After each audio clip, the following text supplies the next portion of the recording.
A school district in Utah is under intense scrutiny after a 10-year-old girl with autism died by suicide last week. Isabella Izzy Tishner was allegedly being bullied by classmates, and her family says their complaints were repeatedly ignored. The tragedy comes on the heels of a Justice Department investigation into the Davis School District, which found that serious and widespread racial harassment had previously taken place there. Izzy's parents are now demanding a response from the school district. CNN correspondent Polo Sandoval joining us now with more. What more can you tell us, Polo?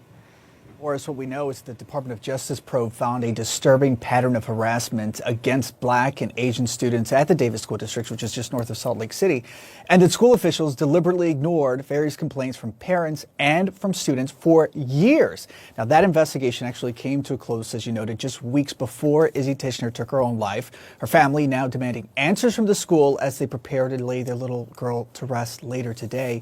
They say that the first time that they heard about this harassment against Izzy was last month, when she was being teased and even being called the N-word at school. Well, according to a family attorney, Izzy's mother and stepfather took that bullying complaint to a teacher.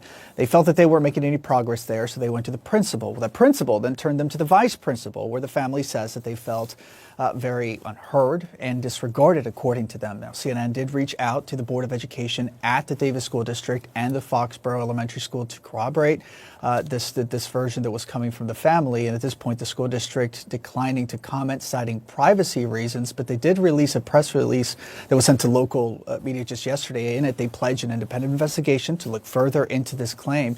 But at the same time, when you hear from the Department of Justice, they're saying that they are deeply saddened by Izzy's death and that their civil rights division is certainly committed to the implementation of that October 21st settlement agreement that was reached between them and the Davis School District. And we should remind viewers, this is an investigation that started back in July of 2019. And when you read that report that we initially reported on in late October, school officials there found that the school district, as we mentioned a little while ago, was ignoring various complaints from parents and teachers repeatedly. And at one point, according to federal investigators with the DOJ, even recommending that Asian and Black students at the school district, quote, not be so sensitive. At the time, school officials said they certainly have a lot of work to do, but that was before this case, before Izzy took her life, and before we're reminded of the devastating impacts of bullying at school.